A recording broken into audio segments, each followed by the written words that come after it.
ಶ್ರೀಕೃಷ್ಣ ಹೇಳ್ತಾರೆ, ಒಂದು ವೇಳೆ ಯಾರಾದರೂ ನಿಮ್ಮ ಪ್ರೀತಿಯನ್ನು ಬೇಡವೆಂದರೆ, ಯಾರಾದರೂ ನಿಮ್ಮ ಪ್ರೀತಿಯನ್ನು ಅರ್ಥ ಮಾಡಿಕೊಳ್ಳಲಿದ್ದರೆ ಆಗ ಏನ್ ಮಾಡ್ತೀರಿ? ಕೆಲವರು ಕೋಪಗೊಳ್ಳುತ್ತಾರೆ, ಕೆಲವರು ಮೋಸ ಮಾಡಿ ಪ್ರೀತಿಯನ್ನು ಪಡೆಯಲು ಬಯಸುತ್ತಾರೆ, ಇನ್ನು ಕೆಲವರು ಬಲವಂತವಾಗಿ ಪ್ರೀತಿಯ ಮೇಲೆ ಅಧಿಕಾರ ಚಲಾಯಿಸಲು ಬಯಸುತ್ತಾರೆ. ಆದರೆ ಸತ್ಯವೇನೆಂದರೆ, ನೀವು ಪ್ರೀತಿಸಿದ ಎಲ್ಲರೂ ನಿಮ್ಮನ್ನು ಪ್ರೀತಿಸಲೇಬೇಕು ಎಂಬ ನಿಯಮವಿಲ್ಲ. ಏಕೆಂದರೆ ಪ್ರೀತಿ ಅನ್ನುವುದು ಒಂದು ವಸ್ತುವಲ್ಲ, ಅದು ಒಂದು ರಾಜ್ಯವೂ ಅಲ್ಲ, ಅಥವಾ ಅದು ಹಣವೂ ಅಲ್ಲ. ಬಲವಂತವಾಗಿ ನಿಮ್ಮ ಬಗ್ಗಿಸಿಕೊಳ್ಳಲು ಪ್ರೀತಿ ಅಂದರೆ ಒಂದು ಶಕ್ತಿ.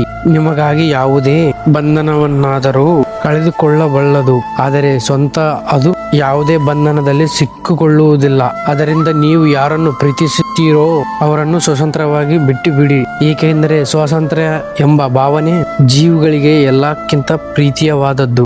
ನಿಮ್ಮ ಪ್ರೀತಿ ಸ್ವಚ್ಛವಾಗಿದ್ದರೆ ಅದು ಖಂಡಿತವಾಗಿಯೂ ಗೆದ್ದೇ ಗೆಲ್ಲುತ್ತದೆ. ಅಲ್ಲಿಯವರೆಗೆ ನಿಸ್ವಾರ್ಥವಾಗಿ ಪ್ರೀತಿಸಿ, ನಿಮ್ಮ ಪ್ರೀತಿ ನಿಮಗೆ ಸಿಗುತ್ತದೆ. ಫಾಲೋ ಮಾಡಿ ದೇವರು. ಹರೇ ಕೃಷ್ಣ. ನೆಕ್ಸ್ಟ್ ವಿಡಿಯೋದಲ್ಲಿ ಸಿಗಮ್.